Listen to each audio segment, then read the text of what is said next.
This video is brought to you by the Craft Channel in association with Sizzix. For more information, visit www.sizzix.co.uk. Hello and welcome to the Crafts Channel in association with Sizzix. I'm here with Angela, who's going to teach us how to make a Drunkards Path quilt.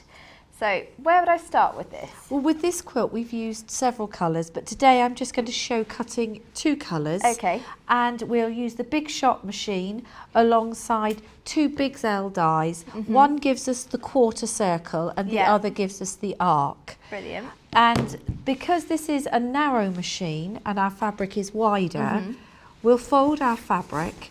And it's important how you fold the fabric so you have no creases. Okay. So I usually fold it in half and then I would fold it back on itself and then I would fold that layer underneath. So it's like a concertina. Okay. And that way you know that all your folds are in the same place. So I pick up the die for the arc, put it on the cutting plate, and then my 4 layers of fabric I will place on top and complete the sandwich with the second cutting plate. Yep. And then I'm just going to feed this through the Big Shot machine. And when I've put this through, because there are 2 shapes on each die, I will have cut 8 pieces in one go. Okay, and you need 42 of each shape. So you'll need 42 arcs. to make it's kind of lap to size make baby that lap quilt. size quilt, yes. Or wall hanging. And then, as you see, these are perfectly cut straight away. They fall apart. And the brilliant thing about using Sizzix for quilting is that it's so accurate. So you're not wasting material in terms of having to do it again. Yes, it's always perfect. And you know that the shape you cut will be the same each time. They've also, all the dies for quilting have got a 1/4 inch seam allowance allowed into it so that you've not got to work out what your seam allowance is. It's already there. Okay. So when you've cut your arcs, you'll then have the same process with the quarter circle. Okay. So we layer it up in exactly the same way. I've already got my fabric folded into the 4 layers. Yeah. You can, with some fabrics, you can cut more. So it's just a question of practice. Try with 2 layers to begin with, go to 4, try 6 if you want to. But then again, I'm just cutting another 4 layers at a time. So I've got 8 quarter circles. So it's very, very quick. And it just cuts what you need as well. It cuts what you need. So if you only want 2, then just cut 2. And then you just take them out. Brilliant. And that's it's a perfect edge there. It's the perfect edge. And because you're not handling it a lot, there's no fraying. No. So then we move on to pinning it together. Yeah. So to get the middle part, you fold your quarter circle in half and pinch the middle piece, and you do the same with the arc. Okay. So that Just to find the centre. Just to find the centre, because if you don't get the centre, it's not going to match. And so then you would pin those together, which I have here. Just put a pin in, and then you'll move on to the end. Is that right sides to right sides? That's right sides to right sides. Yeah. With this fabric, it doesn't matter. There's not a right and wrong Yeah. side. But if it was a pattern, then you'd need to make sure you put your right sides together. Yeah. And so then that's the way you pin, and you just progress.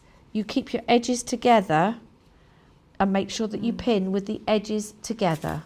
Because some quilters, curves are they're a bit tricky to do, but I think this makes it so simple just because you don't have to cut anything out. That's right, and because you know that the shapes fit together. Yeah. And if you're anxious, then put in extra pins Yeah. so that when you stitch, you've got those edges together. Here's one that I've pinned completely along. Yeah. And then either by machine, making sure that you keep to a 1/4 inch, or by hand doing a small running stitch, you would stitch those together. Yeah. And when you've done that, this is the effect you've got. So you've got one square that you would then join together in a row to start putting your quilt together. So this is the patchwork side. This is the patchwork side. So you'd turn it into rows. For that quilt, you'd make a row of 6 and you'd do 7 rows altogether. Yeah. And then you'd join the 7 rows to make one piece. Okay.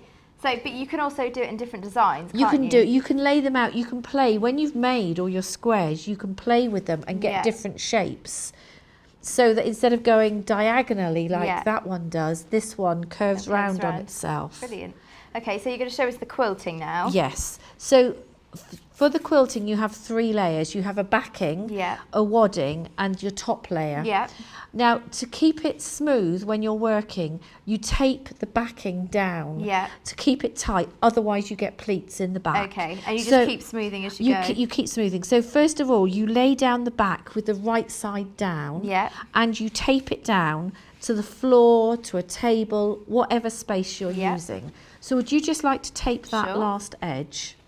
And while Abby's taping that edge, I'll tell you that you then put your wadding down and you start in the middle and you smooth it out to the edges.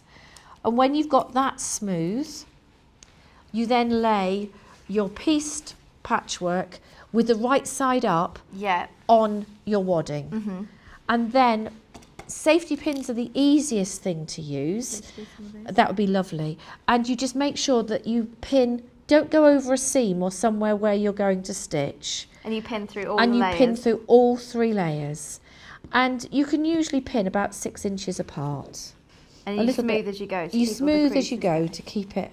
And if necessary, take it out, smooth it again. Yeah. Okay, so when you've got that all pinned, you can take this tape away so that you can work with it. Yeah. And then we will go on to this piece. Which is bound, like this section. Yes, but before you get to the binding, you would stitch. Now here, I've stitched by machine and I followed the design of the Drunkards Path. Yeah. Just outside the edge. And that holds all layers together. Okay. And then the last thing you do is the binding to finish the edge. Because it gives it this kind of neat finish. I like to think it's almost a frame.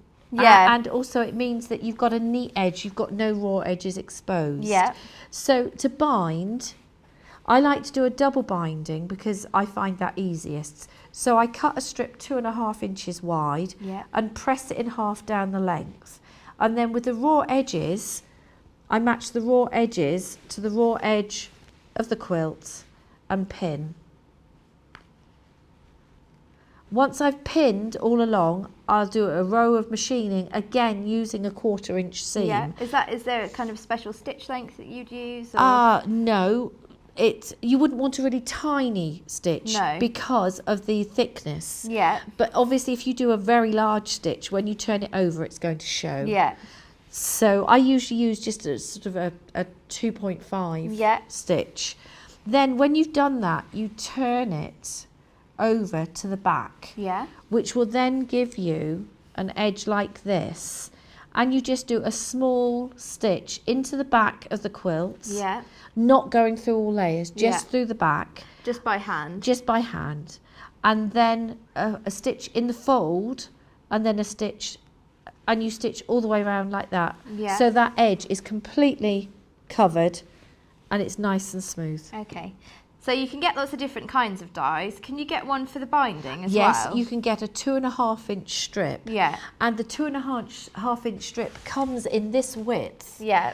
So although it's longer, it will still fit in this big shop machine. And you can just kind of cut material. You can. Continually. You would just need to buy the longer cutting pads. Okay. But the long dies will feed through this. Yeah. As long as they're no wider than this die. Okay. And you can get squares, triangles. Yeah, because you've made a few different kinds of projects here. Yes. And this one I like because it's got quite a variety in it, in the colours, but it's just a square. Yeah. And so you can do something very simple but be very effective. All right, brilliant.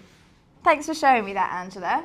That's all we have time for here today on the Crafts channel. For more quilting ideas, visit www.sizzix.co.uk/quilting.